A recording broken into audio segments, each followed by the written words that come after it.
तो ये जो वीडियो आप लोगों के सामने है, ये वीडियो अभी कुछ दिनों पहले ही मैंने किया था।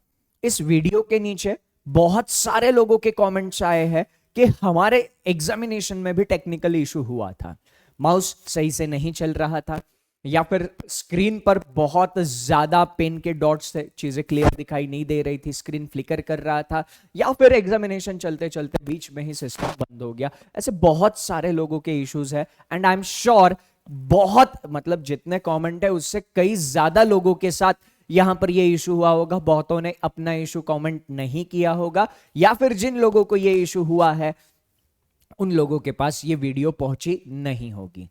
तो यहां पर ये जो छोटा सा वीडियो मैं आप लोगों के लिए लेकर आया हूं, ये बस एक चीज बताने के लिए लेकर आया हूं कि आप सभी लोगों को सबसे पहले अपने हक को जानना है। आप अगर फॉर्म फीस भर रहे हो या फिर आप उस एग्जामिनेशन के लिए अप्लाई कर रहे हो, तो एक अच्छा इंटरफेस मिलना आपका अधिकार है।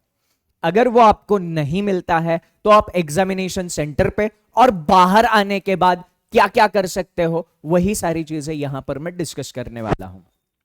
ध्यान से सुनिएगा, क्योंकि बहुत सारे लोगों के एग्जामिनेशन में ये इशू आ चुका है। आपके साथ ये इशू दोबारा होना नहीं चाहिए, आपके या किसी आपके दोस्त के साथ। इसीलिए मैं कभी वीडियो शेयर करने के लिए नहीं बोलता हूं, बट ये वीडियो जितने अपने ज्यादा दोस्तों के साथ शेयर कर सकते हो, चाहे किसी भी एग्जामिनेशन की तैयारी कर रहा हो, ये वीडियो आप उन लोगों के साथ शेयर कर दीजिएगा। तो ध्यान से सुनिए, सबसे पहले आप जैसे ही अपने सिस्टम पे जाओगे, अपना सिस्टम प्रॉपरली चेक करोगे।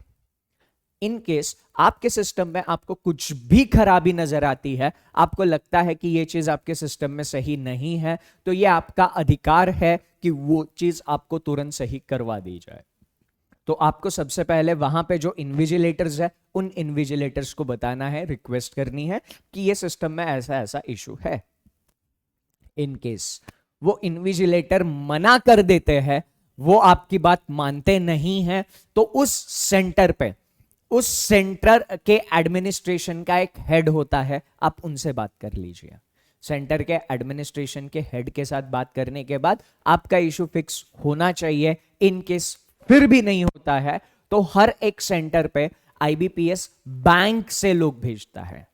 अब बैंक से कुछ ऑफिसर्स भी हर एक सेंटर पे मौजूद रहता है, ये कंपल्शन है। तो किसी ना किसी बैंक से हर एक सेंटर पे ऑफिसर प्रेजेंट रहेंगे, आप उनको अप्रोच करना। उनको अप्रोच करने पे 99.99 मोस्ट प्रोबेबली हर एक केस उनको अप्रोच करने के बाद सॉल्व हो जाती है।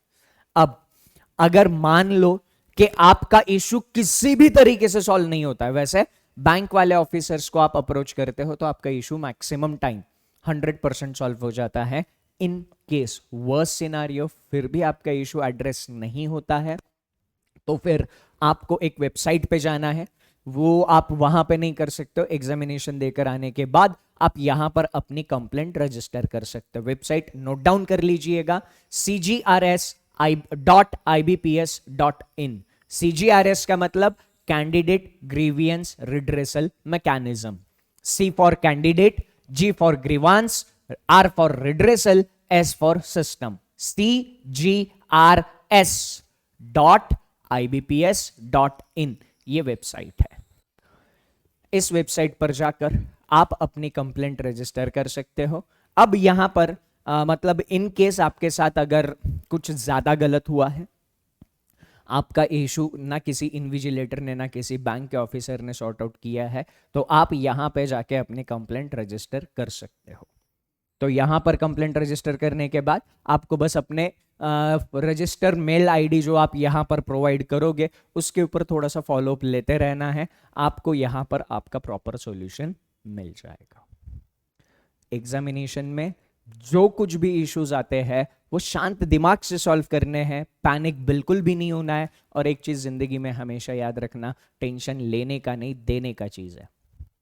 आपका सिस्टम अगर खराब है तो उसकी वजह से आपको टेंशन में आना नहीं है, आप जो भी वहां पर लोग हैं उनको बताकर अपना सिस्टम ठीक करवा लो। और यही एक ऑफिसर की पहचान होती है कि कोई भी इशू आए, उस इशू को जो हमें रिजल्ट चाहिए उसके लिए जिस तरीके से सॉर्ट आउट करना पड़ता है, वो उस तरीके से वो इशू शांत दिमाग से सॉर्ट आउट करता है। तो दैट्स इट। बस इन चीजों का ख्याल रखिएगा और आने वाले एग्जामिनेशंस में आप फोड़ दीजिए।